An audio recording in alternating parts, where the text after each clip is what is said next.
తాకట్టులో ఉన్న బంగారాన్ని విడిపించి ఆ రోజు ఆన్లైన్ ధరకే కొంటుంది కొమ్మూరి గోల్డ్.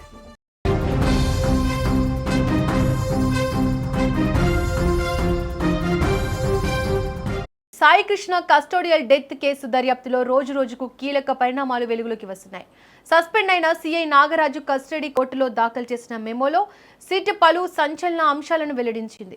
కేసుకు సంబంధించిన కీలక సీసీటీవీ ఫుటేజ్ అందుబాటులో లేకపోవడంతో పాటు వాటిని ధ్వంసం చేసి ఉండే అవకాశాన్ని ఫోరెన్సిక్ నిపుణులు గుర్తించినట్లు సిట్ కోర్టుకు తెలిపింది. దర్యాప్తులో భాగంగా పోలీస్ స్టేషన్లో అనుమానాస్పద మరకలను గుర్తించిన సిట్ టెర్రస్పై లభించిన మరకలున్న లాఠీ ఎముకల అవశేషాలు, కాలిపోయిన బూడిద, పాక్షికంగా కాలిన ఇనుప హ్యాండ్ గొలుసును స్వాధీనం చేసుకుంది. కొందరు సాక్షుల వాంగ్మూలాల ప్రకారం సాయికృష్ణ పోలీసు కస్టడీలోనే తీవ్ర గాయాలతో మృతి చెందినట్లు గుర్తించినట్లు సిట్ పేర్కొంది. మృతదేహాన్ని ఏం చేశారనే అంశాన్ని తెలుసుకునేందుకు నాగరాజును కస్టడీ అవసరమని కోర్టుకు తెలిపింది. ఇక మరింత సమాచారాన్ని మా రిపోర్టర్ సాయి విజయవాడ నుంచి అందిస్తారు. సాయి కృష్ణ కస్టోడియల్ డెత్ కేసులో నిందితుడిగా ఉన్న నాగరాజును సిట్ కస్టడీకి కోరుతుంది. ఈ కస్టడీకి కనుక నాగరాజుని కోర్టు అనుమతిస్తే నాగరాజుని సిట్ ఎలాంటి ప్రశ్నలు సంధించే అవకాశం ఉంది? కస్టడీకి అనుమతించడం కాదు, కస్టడీ ఆల్రెడీ ఇచ్చేసింది కోర్టు కూడా. ఈ రోజు నుంచి ఈ జూలై 10వ తారీఖు వరకు 8 రోజుల పాటు పోలీస్ కస్టడీలోనే నాగరాజు విచారణ జరగబోతుంది. రాజమండ్రి సెంట్రల్ జైల్లో ప్రస్తుతం నాగరాజు ఉన్నాడు. అక్కడే లాయర్ల సమక్షంలో మొత్తం విచారణ జరగబోతుంది పోలీస్ కస్టడీ కూడా. అయితే కోర్టు మొత్తం ఒక పక్క సిట్ ఇచ్చిన నివేదిక, మరో పక్క నాగరాజు వేసిన పిటిషన్.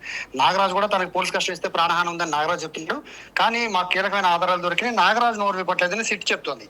వీళ్ళిద్దరిని పరిగణనలో తీసుకున్న కోర్టు ఫైనల్ గా ఈ రోజు నుంచి అంటే జూలై 3వ తారీఖు నుంచి 10వ తారీఖు వరకు దాదాపు 8 రోజుల పాటు రాజమండ్రి సెంట్రల్ జైల్లో లాయర్ల సమక్షంలో ఆడియో అండ్ వీడియో రెండింటినీ కూడా ఉండేటట్టు, అంటే సాక్ష్యంగా ఉండేటట్టుగా కూడా పోలీస్ కస్టడీకి అనుమతించింది. అందులో చాలా కీలకమైంది ఏంటంటే ఇప్పటి వరకు కూడా ఈ ఎంటైర్ ఎపిసోడ్ లో సాయి కృష్ణ కస్టోడియల్ డెత్ కి సంబంధించి ఎపిసోడ్ లో ఒక్క సరైన ఆధారం కూడా దొరకలేదు. కానీ పోలీసులకి మాత్రం కృష్ణలంక పోలీస్ స్టేషన్ పైన, అది కూడా సిట్ ఇచ్చింది కోర్టుకి ఇచ్చిన ఈ ఏదైతే మెమో దాఖలు చేసిన మెమోలో చాలా కీలకమైన విషయాలను అయితే పొందుపరిచింది. అందులో క్లియర్ గా ఒక లాఠీని చూసినట్టు, కృష్ణలంక టెర్రస్ పైన, పోలీస్ స్టేషన్ టెర్రస్ పైన ఒక లాఠీని చూసినట్టు, అలాగే కాలిపోయిన బూడిద ఎముకలతో కూడిన ఒక బూడిదని చూసినట్టు, అలాగే ఒక హ్యాండ్ గొలుసు అది కూడా సగం కాలిపోయి ఉన్నట్టుగా కూడా. సో ఇటువంటి కొన్ని మేము ఆధారాలను కనిపెట్టాము. ఈ ఆధారాలను కనిపెట్టాము కాబట్టి వీటికి సంబంధించిన విచారణ కూడా ఖచ్చితంగా నాగరాజుతో చేయాలి. కాబట్టి పోలీస్ కస్టడీ కావాలని చెప్పి నిన్న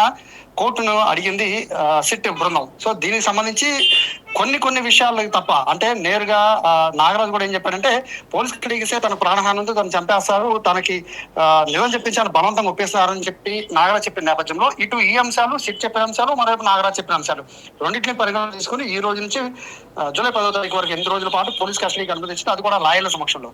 సో ఈ కేసు అయితే చాలా కీలకంగా మారబోతోంది. మొత్తం ఈ ఎంటైర్ ఈ వ్యవహారంలో నాగరాజు పోలీస్ కస్టడీలో ఏం చెప్తాడో చెప్పడా, ఈ రెండు చాలా కీలకంగా మారిపోతున్నాయి. కానీ ఇందులో అందరికన్నా అన్నిటికన్నా ఆశ్చర్య కలిగించే అంశం ఏంటంటే ఒక పక్క సీసీ ఫుటేజ్ మాయమైపోయింది, కానీ ఆధారాలు ఎలా దొరుకుతాయనే కోణంలో సిట్ ఇచ్చిన నివేదికలో ఇందులో ఈ లాఠీ కానీ, లేకపోతే ఈ బూడిది కానీ, ఎముకలు కానీ, లేదా ఈ టెర్రస్ పైన దొరికిన ఈ ఏదైతే ఒక చిన్న చైన్ అంటే హ్యాండ్ గొలుసు, సో ఇవన్నీ దొరికాయి. కాబట్టి ఇవన్నీ సాయి కృష్ణవేనా అనే ఒక అనుమానం అయితే కలుగుతుంది. ఒకవేళ కనుక అదే కనుక సిట్ భావిస్తే కనుక ఖచ్చితంగా ఈ ఎముకల్ని, బూడిదని కనుక ఖచ్చితంగా డిఎన్ఏకి ఇచ్చే అవకాశం ఉంది. ఈ కేసులో కీలక పరిణామంగా ఉంది. ఒకవేళ కనుక మృతదేహాన్ని కనుక ఇలాగా ఒకవేళ దహనం చేస్తుంటే కనుక అది ఎక్కడ దహనం చేశారు, ఎందుకు దహనం చేశారు, ఆధారాలు ఎందుకు చేర్పివేశారు, ఇలా అనేక ప్రశ్నలు బయటకు వచ్చే అవకాశం ఉంది. కాబట్టి ఈ కేసులో ఈ సిట్ ఏదైతే పొందుపరిచిన అంశాలు ఉన్నాయో అవి ఇప్పుడు మొత్తం సెన్సేషన్ గా మారబోతున్నాయి. చూడాలి ఈ సిట్ ఈ 8 రోజుల కస్టడీ తర్వాత నాగరాజు నుంచి ఏ నిజాలు బయట తీస్తుంది, లేదా నిజాలు బయట తీస్తుందా, లేదా పోలీస్ కస్టడీని మరింత పెంచమని అడుగుతుందా చూడాలి. సాయి, అలాగే ఈ మృతదేహాన్ని తరలించడం లేదా ఆధారాలను ధ్వంసం చేయడంలో ఒక నాగరాజు పాత్రే ఉండే అవకాశం ఉందా, ఇంకెవరైనా హస్తాలు ఉండే అవకాశం ఉందా?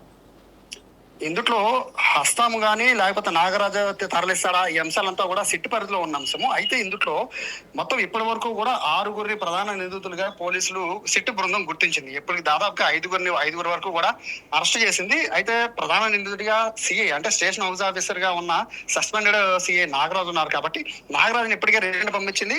అలాగే మిగిలిన వాళ్ళని కూడా సహకరించి హెడ్ కానిస్టేబుల్ కానీ, కానిస్టేబుల్స్ కానీ, క్రైమ్ కానిస్టేబుల్ కానీ వీళ్ళందరినీ కూడా ఇప్పటికే రిమాండ్ కి పంపించడం జరిగింది. బట్ ఇందులో పోలీస్ కస్టడీ కోరింది కేవలం నాగరాజు వరకు మాత్రమే. బట్ మిగిలిన నలుగురు వాళ్ళ నుంచి కూడా సమాచారం సేకరించాలి కాబట్టి వాళ్ళని కూడా పోలీస్ కస్టడీకి అడుగుతారా లేదనేది చూడాలి. ప్రస్తుతానికి అయితే నాగరాజుని అయితే కీలకంగా, మొత్తం ఎంటైర్ వ్యవహారంలో నాగరాజే కీలకం కాబట్టి, ఎందుకంటే టాస్క్ ఫోర్స్ వాళ్ళు కృష్ణలంక సిఐకి అప్పచెప్పాము, సాయి కృష్ణని తీసుకొచ్చి మార్కాపురం నుంచి అని చెప్తున్నారు కాబట్టి ఆ తర్వాత జరిగిన పరిణామాలు సీసీ ఫుటేజ్ అయితే పూర్తిగా మార్చేశారు. సీసీ కెమెరాకు సంబంధించిన హార్డ్ డిస్క్ మాయం చేశారు.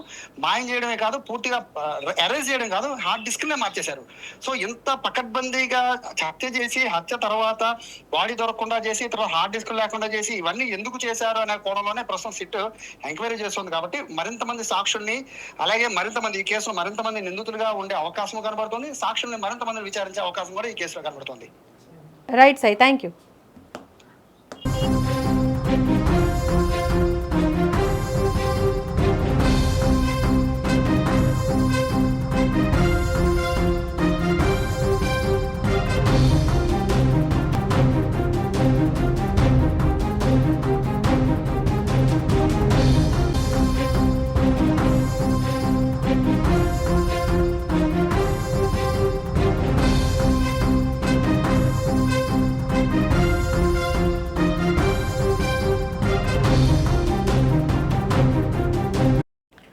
రైట్, ఇక కోర్టు అనుమతితో నాగరాజును సిట్ కస్టడీలోకి తీసుకుంటే ఆ దర్యాప్తులో మరిన్ని కీలక విషయాలు బయటపడే అవకాశం ఉంది. అలాగని న్యాయ నిపుణులు కూడా అదే భావిస్తున్నారు. అయితే అది విచారణ ఫలితాలపై కూడా ఆధారపడి ఉంటుంది.